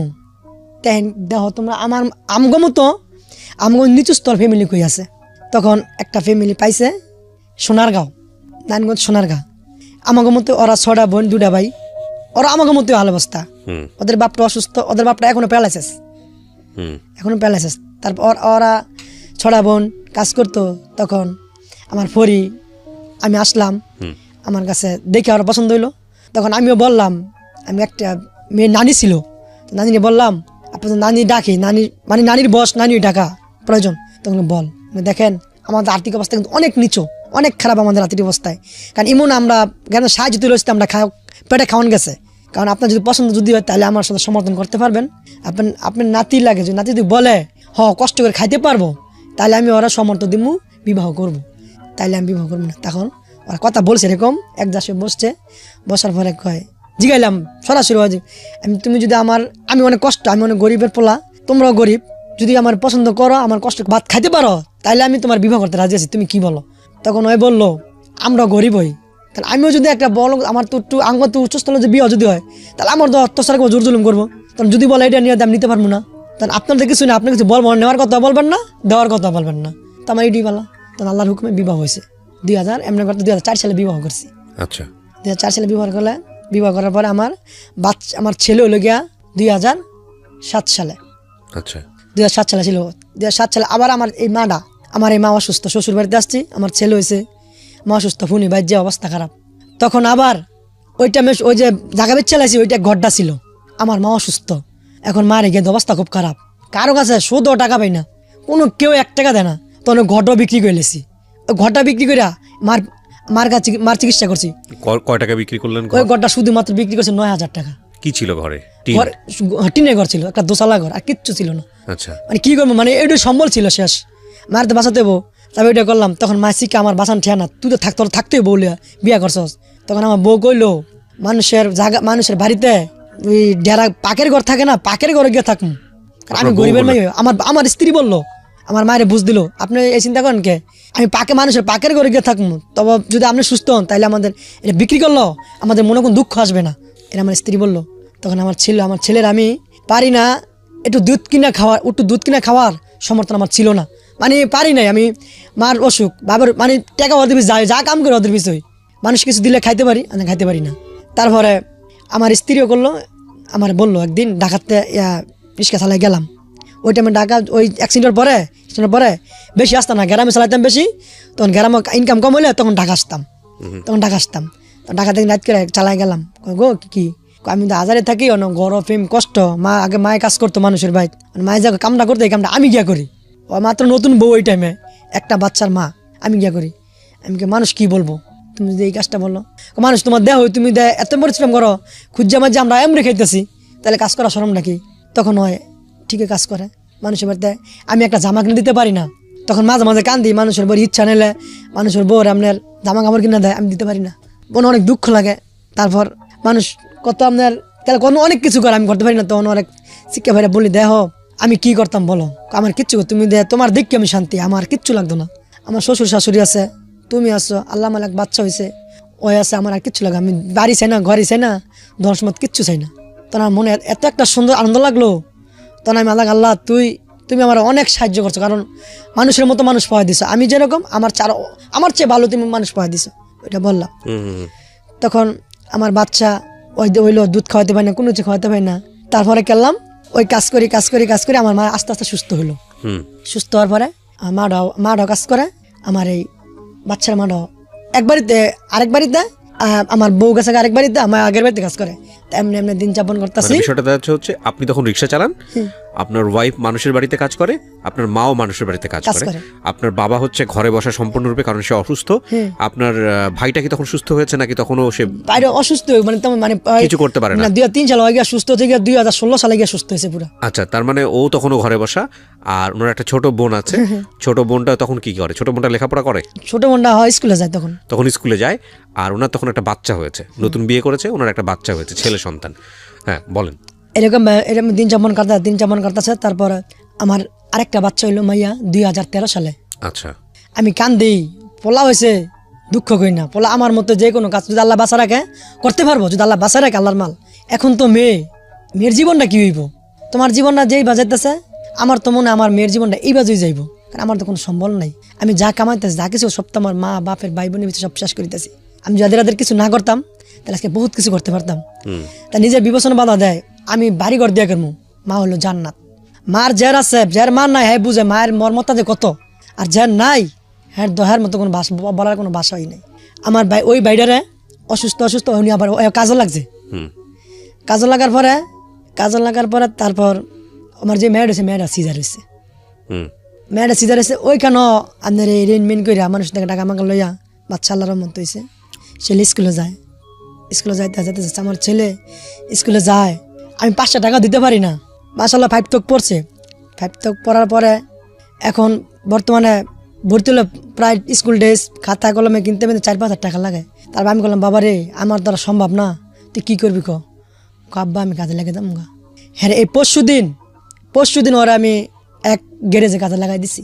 দুধের বাচ্চা ফোলা 10 বছর বয়স। আমি অভাবে কী করবো, আমি সব অসুস্থ। তারপর আপনার গত মাসে আমার এই মার্ডার দেখতে পারবেন আপনারা। আমার চোখের একটা মানে কয় চোখ স্ট্রোক বলে, চোখ স্ট্রোক করে আপনি একটা চোখ বাউতি লেগে গেছে।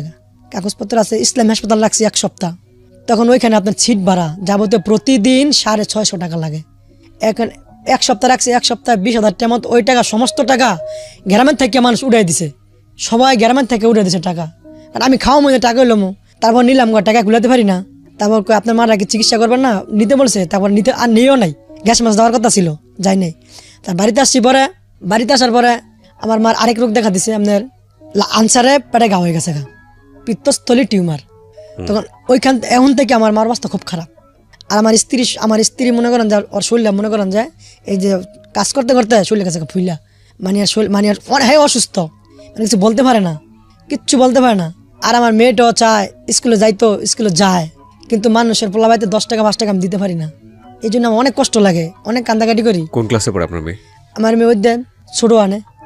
এখন বয়স কত? বয়স মাত্র 5 বছর 6 বছর পড়ছে। আচ্ছা, ছোট মনে পড়ে। হ্যাঁ, তারপর তখন আমার মা এই অবস্থায় অসুস্থ। তখন কি করি, এখন প্রতিদিন আমার মার পিছে টাকা লাগে, প্রতিদিন আমার পিছে টাকা লাগে। এখন ওই বাড়িতে বিয়ে করাইছি, ওই বাড়িটা বিয়ে করার পর আল্লাহ মানে একটা মেয়ে হয়েছে।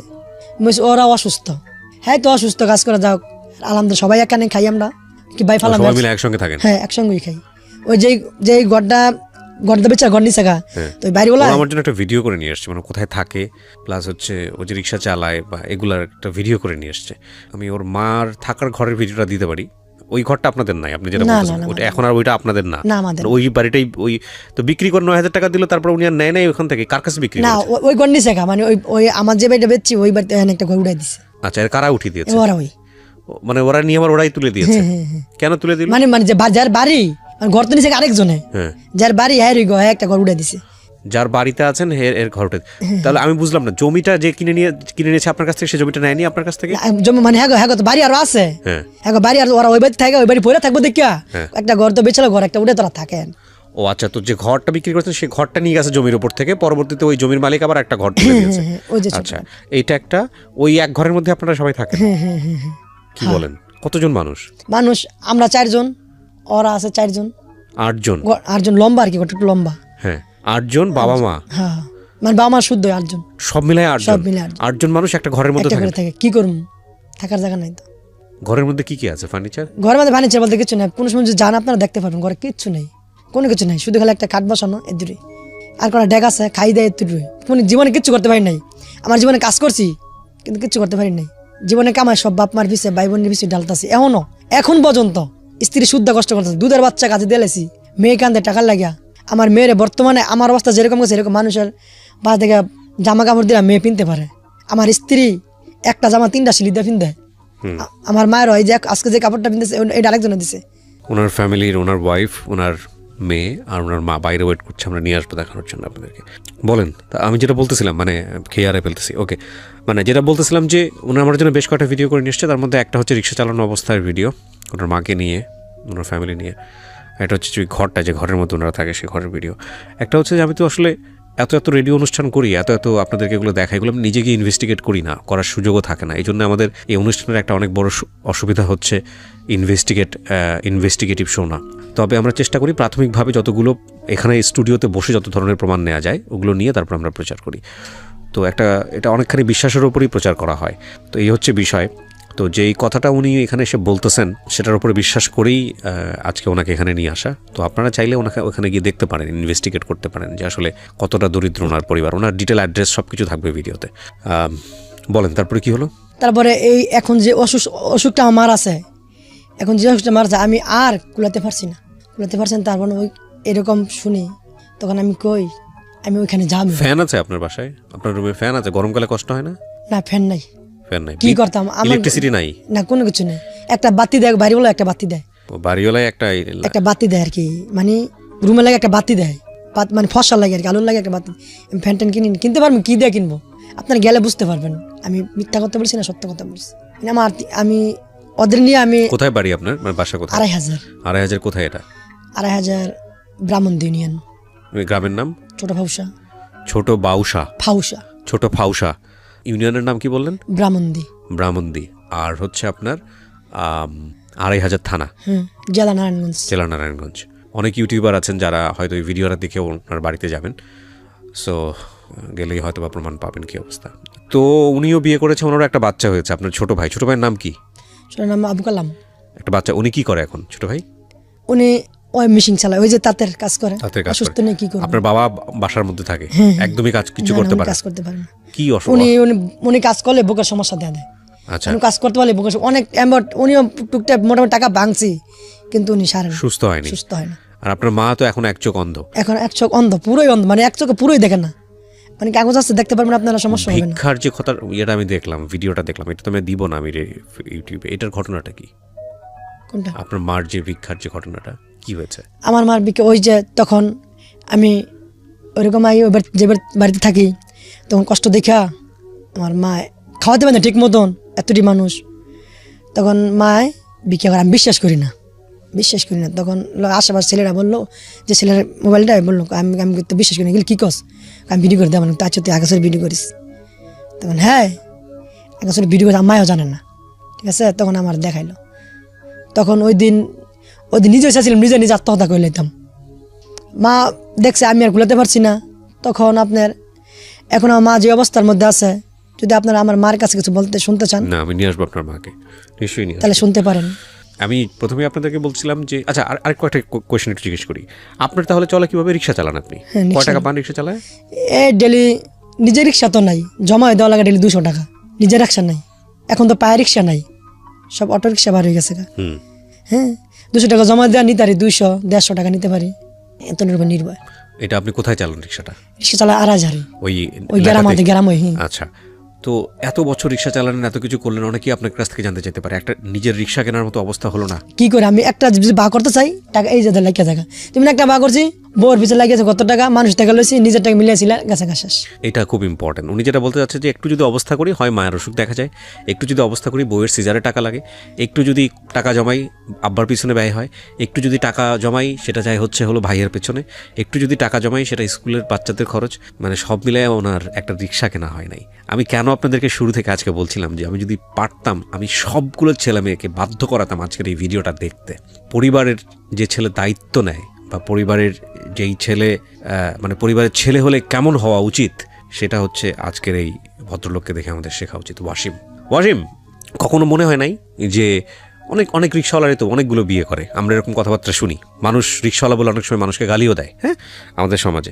কখনো মনে হয়নি যে এত কিছু দেখে কি হবে, বাপ আছে বেঁচে, ভাই আছে যে আমরা থাকুক ওরা, আমি আর একটা বিয়ে শাদী করে অন্যদিকে চলে যাই, বা আমার আর দরকার নাই এত কিছু দেখার, এত কষ্ট করার দরকারটা কি? সেই ক্লাস 7 বছর বয়স থেকে আপনি কষ্ট করছেন, কখনো এটা মনে হয় না আপনার? না, এটা এটা এটা মনে আমার হয় নাই। কেন এটা আমি চিন্তা করছি, আমি যদি ওই দুনিয়ার শান্তি বিচারি, আমার যদি একদিনের দুনিয়া, আমার মসজিদের হুজুরে বুঝাইছে এগুলা, তুই যখন হাতে লাড়ি ধরছস, লাড়ি জীবনে সারবেন, তুই আখেরাতে গিয়ে লাড়ি পাবি। তো ওই কথাটা বৃদ্ধি রাখি আমি এখন পর্যন্ত ওই কথার মধ্যে চলতে আসছি। তাই আল্লাহ যদি আমার এই দিন এখানে শান্তি না হলো, ওই দিনে তো আমার শান্তি করবো। আমি ওটার বিশ্বাস করি ভাই, আমি আমার বাবা মা ভাই বোনরা আমি সবাই করতেছি, শুধু এটাই বিশ্বাস। আমি যদি পারতাম অনেক কিছু করতে পারতাম। যেমনটা বলেছিলাম যে আমি ওনার মা, মেয়ে এবং ওনার ওয়াইফ আমাদের স্টুডিওর বাইরে ছিল, তো একটু কথা বলি। মাইক্রোফোনটা আপনার মেয়েকে দেন, একটু আপনার মেয়েকে দেন মাইক্রোফোনটা। হ্যাঁ, তোমার নাম কি বাবা? লিজামণি। লিজামণি, আচ্ছা। লিজামণি কোন ক্লাসে পড়ো? নার্সারিতে। কোন স্কুলে? সরকারি ছোট আনকোনা, ছোট মানে সরকারি স্কুলে। মানে খালি কেজি স্কুলে পড়াতাম, অনেক এটারই কেজি স্কুল, বুঝলেন? আচ্ছা আচ্ছা, ঠিক আছে, দেন ওকে মাইক্রোফোন ধরেন। তোমার ভাইয়ার নাম কি? সিফাত। সিফাত কই? কাজে লাগাই দিছি কবে থেকে? পরশু দিনকে থেকে। কোন কি কাজ করে সিফাত? ও বলে কোন মতো করে। কোথায় গেছে বলতে পারো? নবাবপুরে। আচ্ছা, তো ভাই বোন একসাথে খেলতে, ভাইটারে মনে পড়ে না? ও কি সন্ধ্যার সময় চলে আসে নাকি ওইখানেই থাকে আপনার ছেলেটা? রাত্রে 8টা বাজে আসে। ও চলে আসে রাতের বেলা। আচ্ছা, কোন ক্লাসে পড়তো তোমার ভাই? 6-এ থাকা অবস্থায় করে দিয়েছেন না? আচ্ছা, আপনার ওয়াইফকে দেন একটু। ওয়ালাইকুম সালাম, ভালো আছেন? হ্যাঁ, ভালো আছে। আপনার জামাই যে এইরকম অবস্থার মধ্যে পয়সা করি নাই, রোজগার করতে পারে না, শুনলাম আপনার একটা কাপড় দেওয়ার সামর্থ্য তার নাই। হ্যাঁ স্যার, এই যে দেখেন কি সিরা জামা কাপড় দি, খুবই অবস্থা আঙ্গ খারাপ স্যার। মানে কি করবো, মানে গরিবের ঘর হয়েছি, তো আঙ্গ দুঃখের হয়েছি, গরিবের ঘর, আবার গরিবের জায়গা তো স্যার বিয়ে হয়েছে। আচ্ছা, রান্নাবাড়ার কাজ কে করে বাসায়? এ করে, আমি করি, মাইসের বাসার কাজ করে আবার নিজের বাসার কাজও করি। আচ্ছা, তো এই লাস্ট কবে আপনার জামাই বাড়িতে মাছ মাংস কিনছে? এই মাসে একবার আনলে আমি এমনি ও বেটিরা দেয় যে খাইতে দেয়, কিন্তু আমি খাই না খাইয়া ছেলের লেগে, মেয়ের লেগে, শাশুড়ির লেগে নিয়ে আসি। তখন মানে শাশুড়ি কয় আমি খাবো না, তো ছেলেরে দাও, মেয়েরে দাও, কিন্তু ওই মাছ মাংস আনতে পারে না। মাসে একবার আনে না আনলে এটা যথেষ্ট, কিন্তু খাইতে পারি না আমরা আনলে। কি নাম যেন আপনার মেয়ের নাম? লিজা, কাঁদতেছো কেন? কি হয়েছে? কোনো সময় আমার 2টা সন্তান, একটাও থাকে না, কিন্তু বলে কিন্তু সময় তো দেয় না, খাওয়াইতে পারি না। এবারে আমার ছেলেটারে মনে করেন স্কুলও যাওয়াই 6 পর্যন্ত পড়াইছি, এই ফ্যানটা করে সিলাই পিন্দাইছি। এই যে বাইক কাজ করি, ও গো ছেলে গো ফ্যান পুরানো জায়গা দেয়, এইটার নাম বাইতে না সিঁড়ি করাইয়া আমার ছেলেরা পিন্দাই। তখন বাচ্চায় কই মা এইভাবে কতদিন যাইব, দম আমি কাজে লেগে যাই। কইছি বাবা কাজ করবো এই সম্বন্ধে, কহ মা আমি কাজে লেগে যাই। তখন এই বাচ্চা এই যে কয়দিন ধরে কাজে লেগে আছে, ওর ছোটো বাচ্চা না, কাজে টাকা দিবে না, কইছে কাজ শিখাইব। কইছি যান, ওর শিখলেই চলবো। পেটে ভাতে দিয়ে দিছি কি যে আমার ছেলে তো 3 বেলা 2 ভাত খেতে পারবো, এটাই আলহামদুলিল্লাহ। ওকে, কিন্তু আমার শ্বশুরটারও খুবই অবস্থা খারাপ, প্যারালাইসিস হয়ে গেছে, কিন্তু আমার বাপের অবস্থাও খুবই খারাপ। আমরা 6টা বোন, 2টা ভাই, একটা ভাই ইমনের ওই মা কইরা মাইসা বাড়ি কাম কাজ কইরা, কিন্তু একটা পাস করাইছে, আমরা স্কুলে আর যাইতে পারিনি। আমরা খুবই কষ্ট, বাইরেও চাকরি পায় না, যেন যায় নয় যায় ঘুষ চায়। আপনি শাশুড়িকে দেন। কেমন আছেন? ভালোই আছি। তো আপনার এই বৌমা কেমন দেখে আপনারে? না, আমার বৌমা আমার সন্তান, বড় ছেলে। আমার ছেলে না থাকলে আমি এতদিন মরে গেলাম বলে। আমার বৌমায় সব কিছু, শ্বশুরে করে, আমারে করে, আমার জিডা বাচ্চা সেটারে বিয়ে দিতারি না, মেয়েটা লায়ে কইয়া রয়েছে, টিয়া বাসার লাগিয়া লেখাপড়া করাইতারি নাই, বাপে অসুস্থ। আমার ছেলে আর আমার বউ আমাকে না করলে আমরা এতদিন বাড়ির তলে থাকলাম বলে।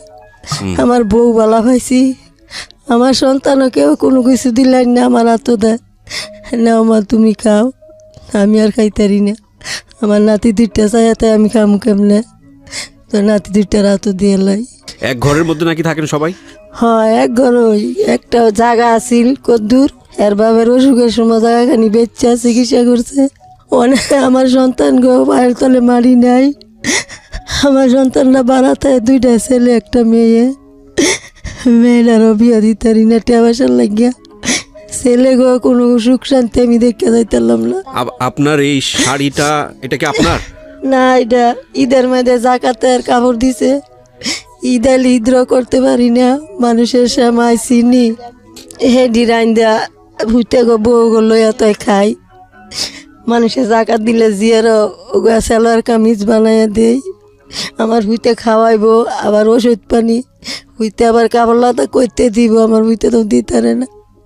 হুইতার মনটা তো অনেক বড় আছিল। আপনার ছেলে যে এই ছোটবেলায় 7 বছর বয়স থেকে সে হচ্ছে কাজে গেছে, হ্যাঁ, এত বছর ধরে আপনাদেরকে এইরকম ছেলে কয়জনের ঘরে হয় বলেন তো? আল্লাহ শুধু আপনাদেরকে দরিদ্র করেছে, সেটা না হয় অন্য জিনিস, যে আমরা সবাই কোনো না কোনোভাবে দরিদ্র কষ্টে আছি, সেটা ঠিক আছে, কিন্তু এইরকম ছেলে কয়জনে পায়? আপনি তো ছেলেকে লেখাপড়াও করেন নাই। আমাদের অনেক লেখাপড়া ছেলেরা অনেক বড় বড় পোস্টে যায়, অনেক বিশ্ববিদ্যালয়ে পড়াশোনা করে, তারপরে বাপ মায়ের দেখে না। এরকম অনেক ভিডিও আছে, বাপ কোটি কোটি টাকার মালিক রাস্তায় ফালাই দিয়ে রাখছে, কিন্তু আপনার এই ছেলে রিক্সা চালক, রিক্সা চালায়। না, আমার ছেলের মনটা অনেক ভালো, আল্লাহ অনেক রকমত দিছে ছেলের।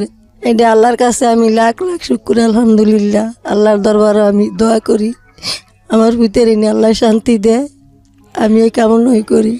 ওকে, লিজামনির কাছে যাই, লিজামনিকে দিয়ে শেষ করব। লিজা, তোমার জামা কয়টা? একটাই। এই যে যেটা পরে আছে এটাই জামা, আর নাই জামা? তো ঠিক আছে, দেন আপনি মাইক্রোফোনটা নেন। আপনি ওয়াসিম বলেন, আপনার কথা দিয়ে শেষ করব। কেন আসলেন আজকের এই অনুষ্ঠানে? আমার গায়ে শক্তি আছে, আমি চাই না কারো কাছে হাত পাততে। এই কারণে এই পর্যন্ত আমার নিজের শক্তিতে গিয়ে বাপ মা আমার পুরো ফ্যামিলি আমি ওদেরকে আমি করে আসছি, কিন্তু এখন আমি চাই না। তাই না পারায় আমি এখন আসছি আপনাদের কাছে। কিন্তু আমার মায়ের ট্রিটমেন্টের প্রয়োজন, বাপের ট্রিটমেন্টের প্রয়োজন, কিন্তু এখন আমার কিছু করতে পারতেছি না। আমি এখন হয় ওইটা মৃত্যু, আনাল আমার একটা কিছু করতে হবে, কিন্তু আমার কিছু পাওয়া নাই। এই আমার আপনার কাছে আমি পুরো ভিডিও জুড়েই এই ওয়াসিমের ঠিকানা বলেছি, এবং একই সাথে এটাও বলেছি, পুরো ভিডিওতে আপনারা দেখবেন যে বাম পাশে ওয়াসিমের 2টো নাম্বার আছে। এই 2টো নাম্বার বিকাশ করা আছে, এবং ওদের সাথে যোগাযোগ করতে চাইলে আপনি যোগাযোগ করতে পারবেন। সরাসরি গিয়ে দেখা করেন, কথা বলেন, এবং definitely this is not investigated. আমি যাইনি ওখানে, ফিল্ডে যাইনি, এবং কোনো সত্যি আমি কখনো সেটা করি না বা করার সুযোগও নাই। আপনারা নিজের ইনভেস্টিগেট করেন, কথা বলেন, দেখেন, এবং তাওয়াক্কাল তু আলাল্লাহ। আমি আজকের এই অনুষ্ঠানে এই যে ওদের যে গরিবী অবস্থাটা, সেটাকে বড় করে দেখতে চাই না। এটা আমার ভিতরে কি হয়েছে এবং আমার যারা দর্শক যারা দেখেছেন তাদের ভিতরে কি হয়েছে আমি সেটা জানি, কিন্তু আজকের এই অনুষ্ঠান অসাধারণ একটা মেসেজ আছে, অসাধারণ একটা মেসেজ। সেটা হলো যে আমরা যে হিরো খুঁজতে বইয়ের পাতায় খুঁজি না হিরো, কিংবা আমরা যদি বলি যে ইতিহাস থেকে হিরোদের কাছ থেকে শিখো, বা অনেক বড় বড় আইকন আমাদের সামনে যাদেরকে প্রেজেন্ট করা হয়, তাদের ম্যাক্সিমামই দেখবেন যে পেছনে একটা অনেক বড় অর্থনৈতিক ফিগার থাকে, অনেক টাকার মালিক। তারা পরিচয় ছিল না, রাস্তাঘাট থেকে উঠে এসছে, কিন্তু অনেক কোটি কোটি টাকার মালিক। তারা আমাদের সামনে হিরো হয়। হিরোর একটা খুব সিস্টেমেটিক একটা ফিগার থাকে, এর বাইরে তারা না। কিন্তু আমার কাছে মনে হয় এরা হচ্ছে আমাদের আসল হিরো। ঠিক উল্টো পথে চলেছে, টাকা নাই, পয়সা নাই, কিচ্ছু নাই। সেই 7 বছর বয়স থেকে পরিবারের হাল ধরেছে, এবং পরিবারের সদস্য সংখ্যা বেড়েছে, ফ্রাস্ট্রেশন বেড়েছে, যুদ্ধ করেছে প্রতি মুহূর্তে, কিন্তু কখনোই বাবা মাকে ছাড়েনি, কখনো সন্তানকে ছাড়েনি, কখনো বউকে ছাড়েনি, এবং কখনো ভাইকে ছাড়েনি। একটা ঘর, সেই ঘরটা নিজের না, পায়ের নিচে যে মাটি সেটা নিজে না, কোনো কিছু নিজের না, কিন্তু এত সুন্দর বন্ধন এই পরিবারের মধ্যে, কেউ কাউকে ছেড়ে যায়নি। ও হচ্ছে রিয়েল হিরো, আসল হিরো। এই ওয়াসিম হচ্ছে আসল হিরো। ওয়াসিম, আপনি আমাদের আজকে অনুষ্ঠানে এসছেন, এবং আমি এটা ইউটিউবে দিব, পাশাপাশি আমার রেডিওতেও যাবে। এবার আপনার মুখ থেকে নাম্বার 2টো একটু বলেন তো, যেখানে আপনার সঙ্গে যোগাযোগ করা যাবে। আপনার এই 2টো নাম্বার কি আপনার নামে রেজিস্ট্রেশন করা? একটা আমার ওটা নতুন আছে, ওটা আমারটা মস্ত আছে। আচ্ছা, আপনারটা আর আপনার ওয়াইফের নাম্বার, 2টো নাম্বারই বলেন। একটা মুখস্থ আছে যেটা, ওটা আমি আপনাকে সহযোগিতা করছি, আপনি এখানেই বলতে পারবেন, সমস্যা নেই, বলেন। 01784 814230। আচ্ছা, আরেকবার বলেন। 01784 814230। এটা আপনার নাম্বার? এটা বিকাশ করা আছে? বিকাশ করা আছে। আচ্ছা, আর আপনার ওয়াইফের যে নাম্বারটা? 01312 তারপর 583 আচ্ছা, আবার বলেন। 01312 হুম 199 হুম 583। ঠিক আছে, এই দুটো নাম্বার থাকলে ওনাদের সঙ্গে যোগাযোগ করার জন্য আপনারা যোগাযোগ করবেন। আর এটা একটা অসাধারণ ভিডিও। যাওয়ার বেলা যে কথাটা একটু বলে যাই, সেটা হচ্ছে অনেকেরই আবার কনফিউশন হতে পারে যে যাদের এই অবস্থা তারা আবার এই ভিডিওটা কীভাবে করে নিয়ে আসলো। ওরা যে ভিডিওটা আমি অনুষ্ঠানের শেষে দিচ্ছি, সেই ভিডিওটা একটা মিনিংফুল ভিডিও। যে কথাগুলো বলেছে সেখানকার ওর রিক্সা চালানোর প্লাস হচ্ছে হলো ওর ঘরের ভিতরে একটা দুইটা শর্ট আছে। এই ভিডিওটা হচ্ছে হলো যে বাড়িতেও থাকে সেই বাড়িওয়ালার কি যেন করেছেন একটু বলেন তো, কার ফোন ধার করে এই ভিডিওটা হয়েছে? আপনি যে ভিডিওটা মাইক্রোফোনে বলেন। যে বাড়িওয়ালার থেকে ওই বাড়িওয়ালার ছেলে আছে, হ্যাঁ ওই ছেলে ও ভিডিও করে দিয়েছে। ভিডিও করেছে। প্রিয় শ্রোতা, এই পুরো এপিসোডটির একটা ভিডিও ভার্সন আপনারা আমার ইউটিউব চ্যানেলে আসলে পাবেন। আমার ইউটিউবের ঠিকানা হচ্ছে www.youtube.com/RJKibriya FM, RJKEBRIAFM। এছাড়া ঢাকা FM এবং RJ কিবরিয়ার যে পেজটি আছে ফেসবুক পেজ, সেখানে গেলেও আপনারা ভিডিওটা দেখতে পাবেন।